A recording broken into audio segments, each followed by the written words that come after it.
Hi guys, I am back again.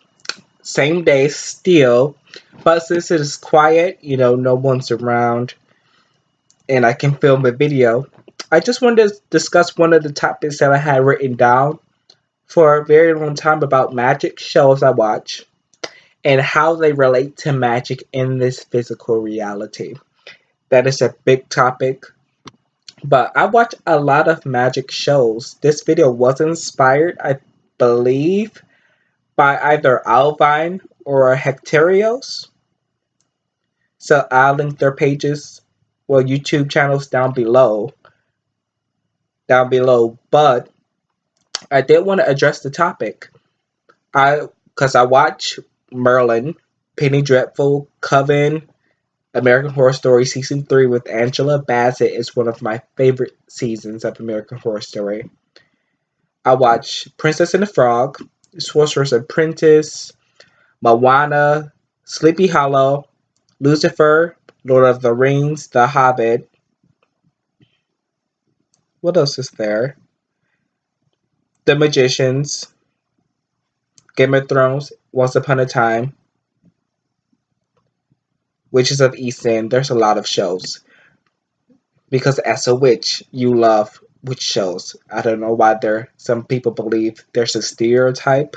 Maybe there is, and I'm just not one who suffers from it, that a witch would not enjoy witch shows. I find it kind of comedic when they do things that we know from our experience that can't be done. But I do want to address some of the topics here. So, from the movies, Twitches, Halloween Town, Hocus Pocus, to the TV shows Charmed, Witches of East End and Salem, you see a pattern of hereditary witches, which means sisters, siblings, or lineage within your family.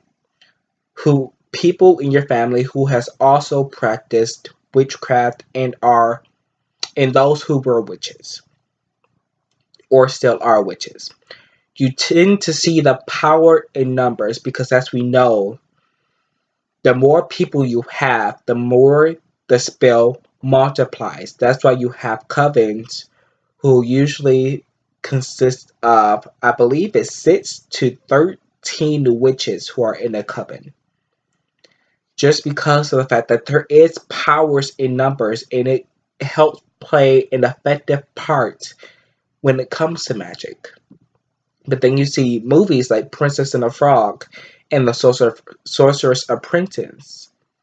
Also, there's one movie on Netflix, I believe it's called Stardust, but you see a battle between the forces in which most people who either practice light or darkness, those are the two forces that are usually battled against within the movie.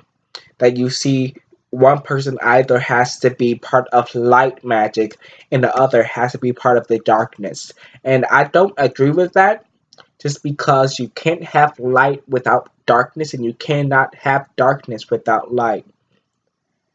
So I think that they're not separate, but they are intertwined. That's why I myself, if I was to put myself between dark magic and light magic, I would be a great witch, essentially, in that case, because I don't believe in just practicing one or the other. I do prefer one side, but I'll get to that in another video. But those movies, back to the movies, those movies also help and show you how magic can help you fight or how it can lead to your ruin. Everyone knows that magic can either be beneficial and it helps you, or it can backfire. And most people who don't practice, especially when you practice on the darker end of magic, that some spells can backfire on you. And that not all things can be solved by magic. Some things may just need a little bit of magic and then action in this physical realm to help and be its resolve. Most people who turn to magic find themselves in a tricky situation when they then become dependent on it. I don't think, especially in my personal opinion, that you should become dependent on magic. It is there as a tool. Yes, you yourself are magic, but it is also a tool to be used in the physical realm to help you, especially as a co-creator of this universe. But then you have movies like Moana, which is one of my favorite movies, Lord of the Rings, The Hobbit, and TV shows like Sleepy Hollow and Lucifer. You see the goddess aspect in all of these pictures. Moana, for instance, the goddess who created life and gave and birthed it into the world, but the immortals wanted what they couldn't have. All of life was dying because of the actions of a demigod and the monster that was actually the goddess enraged, but it took someone strong enough to look past what they were seeing in that reality and to look into the heart of the so-called monster to see its desire. So when you work with deity, some mortals, especially people within the mundane, do not understand what deity wants, especially when they're working with deity or they choose a deity. Now, if you have been called by deity, that is a different story, because then when you walk with them, you then learn what they desire or what they need or desire from you. But then you see in Sleepy Hollow, when you see the battle between the god, the divine masculine energy, and his wife, his most faithful servant, Pandora. I did like the play in Sleepy Hollow as to how they did that, especially when we see her rise in his rise in her fall. Then we see his demise, and when we see her turn into a goddess, she is later killed by something much darker than her, death. And that is one thing we see in Sleepy Hollow, is that you have this divine masculine energy, but then it thinks, or it has, let me rephrase it, it believes that it is more powerful than the divine feminine. And we kind of see that in magic as well when it comes to male practitioners and female practitioners, is that it is a tendency to believe that one person's magic is more powerful than the others. I myself am a twin. I know that magic, especially working with the divine masculine and the divine feminine, they need each other. Therefore, one is not more powerful than the other. In other words, they both have vulnerabilities. So when we see Pandora herself, after she becomes a goddess and then is killed by death itself, it took something more powerful, something primordial that has existed to balance out what just happened, because we saw a god rise, then we saw a god fall by the hand of a, what would I describe? By the hand of a mortal deity. And by her being mortal, maybe she's immortal because Pandora herself, she was created by the gods, but yet she was not mortal. So by a demi, I'm just going to use demi as the phrase. You see her as a demi, then rise as a goddess, through his power, so the power of transmutation, she took that energy, absorbed it as her own, and amplified herself to a different frequency. So now she is a goddess. But nothing, what is the phrasing?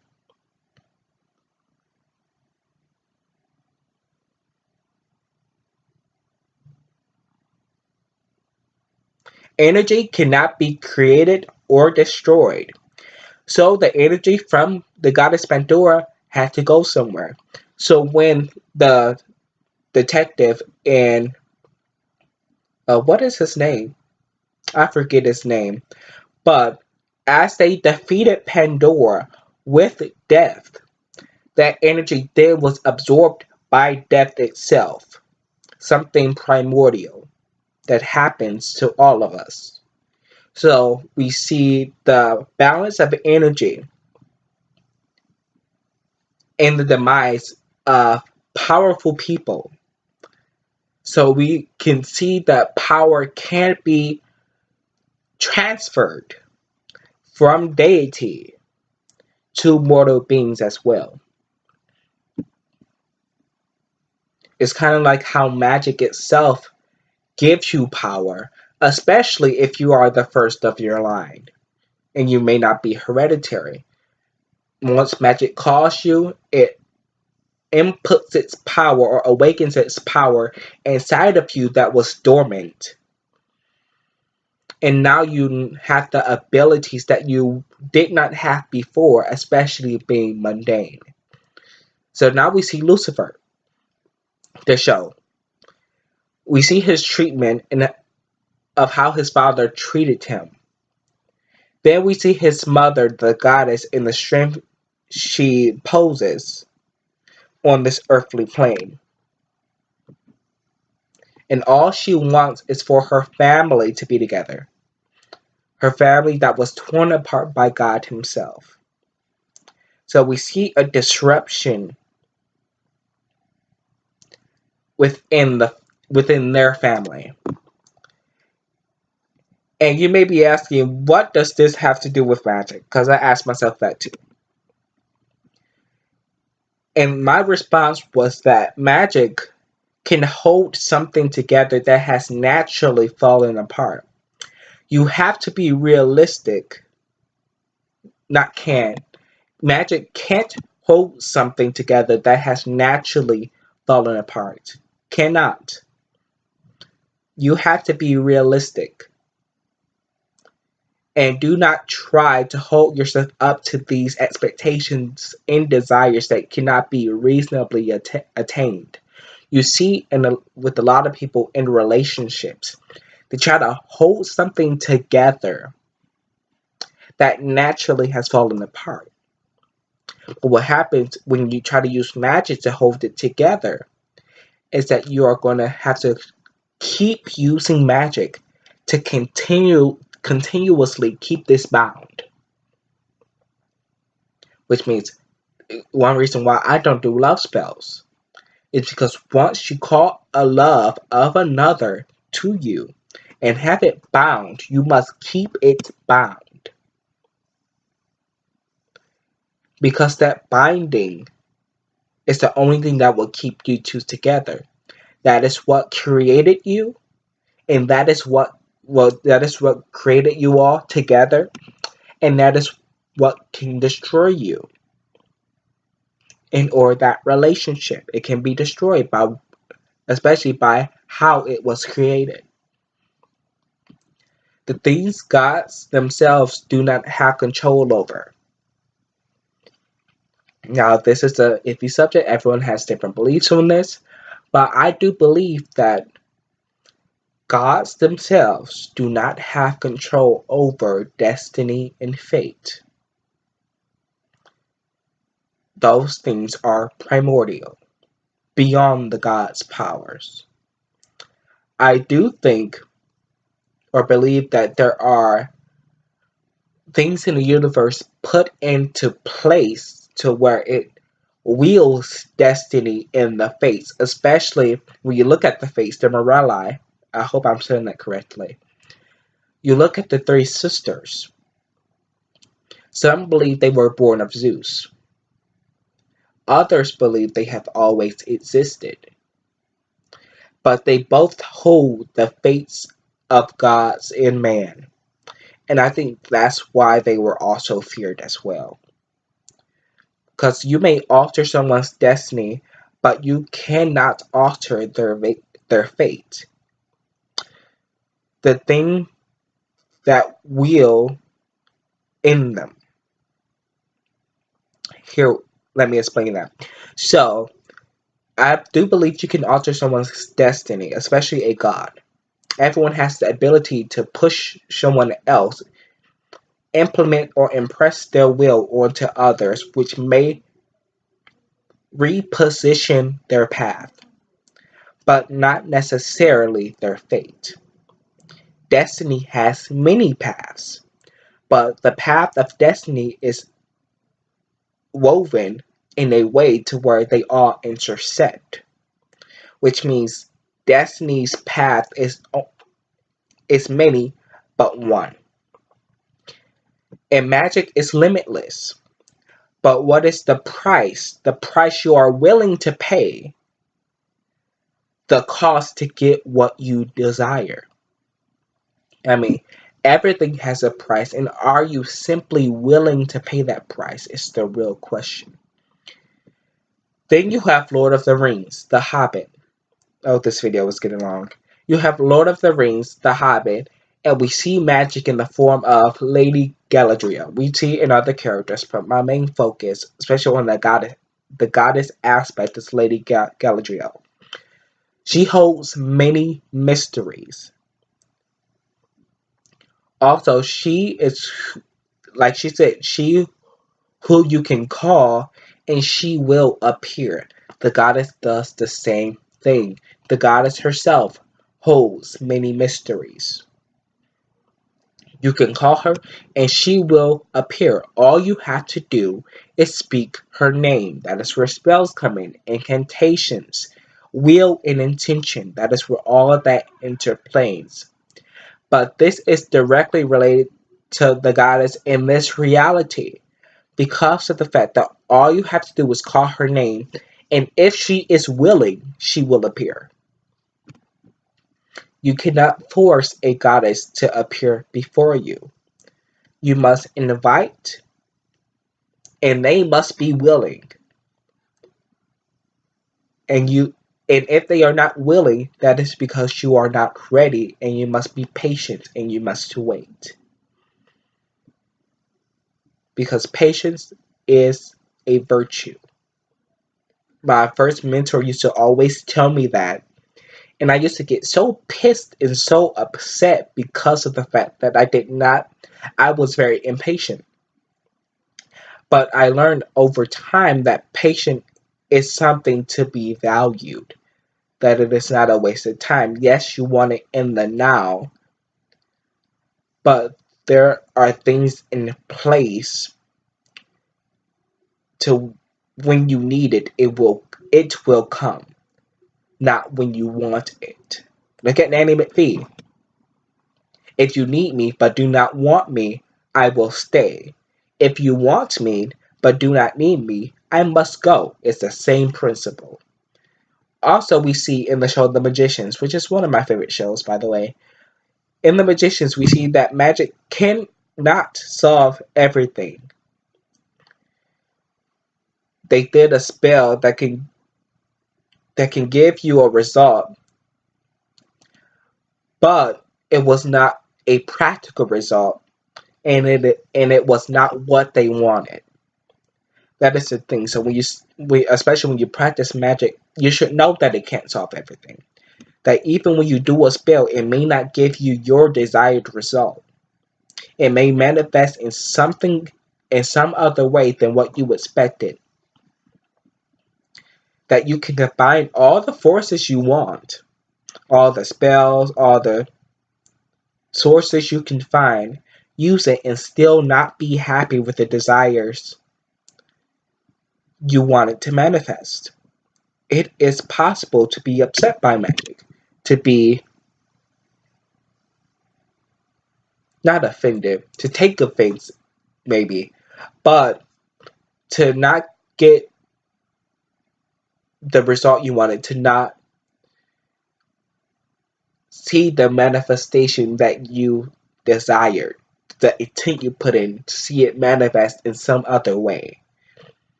But you are who you are, not because of the past. So there is no need to go and try to fix it or get revenge if it is not necessary. I am doing a video later on the art of cursing. I know many people think it is a taboo topic in the community and that we should not curse and things like that. But I am not a Wiccan. I am eclectic. I practice all things. One of those things is cursing. But I won't get too much into this video about cursing, but it will be coming later within my videos. But some things can be influenced by magic, but not solved by it. You must remember that some things can be influenced by magic, but not solved by it.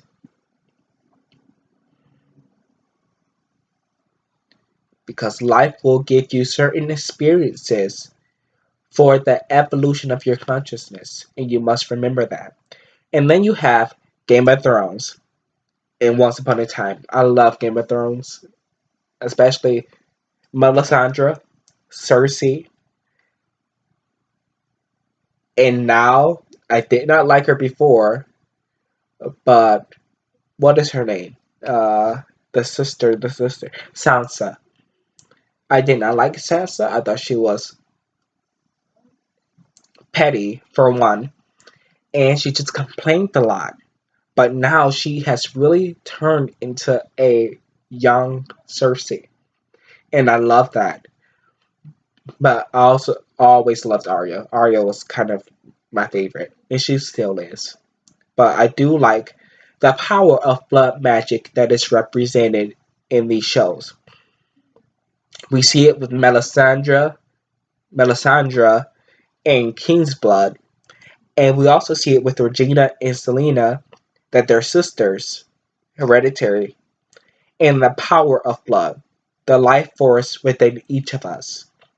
Something that can fuel our magic, but can also be directly tied to us. I'll also go into that in my later video that I'm doing about cursing, is that these direct links. You can use blood, but when you also use your magic, it also leaves an impression. And these things are directly tied to us. And I'll get into that later. But we also see it in earlier shows like Charmed, Witches of East End, and Salem, is that when you use blood, you are working with powerful magic. So you must be careful with what you're using it for and how you choose to manifest it. But the similarities I see in all the shows are from the quote in the show The Magicians. Eliot said, "Magic does not come from talent, it comes from pain." And we see a lot of witches, they come from Christianity, like myself. They come from Christianity and from some sort of experience. They move or transition from Christianity to paganism. Which is not saying that you shouldn't use that force. It is just saying that magic, especially if you're not hereditary, if you're just a natural witch, that's a whole debate in itself. But that it doesn't come from your talent, it comes from your pain. But most people don't know how to use that pain. You must find a way to convert that energy, that emotion that you had or that you possess, and find another way to use it. Because then that will be wasted energy.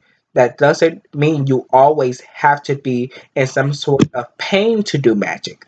It simply means you need something in your life that will help you fuel your magic, just as you have when trying to fuel your desire.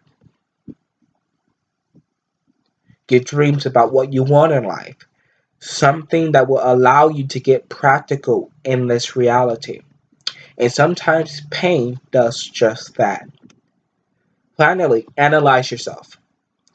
Find what the root of your magic is.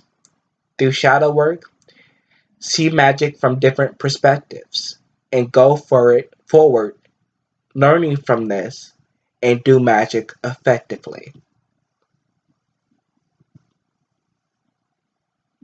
And this is how magic relates to this physical reality, especially when it comes to TV shows and magic, and how you can use it to influence your own personal path.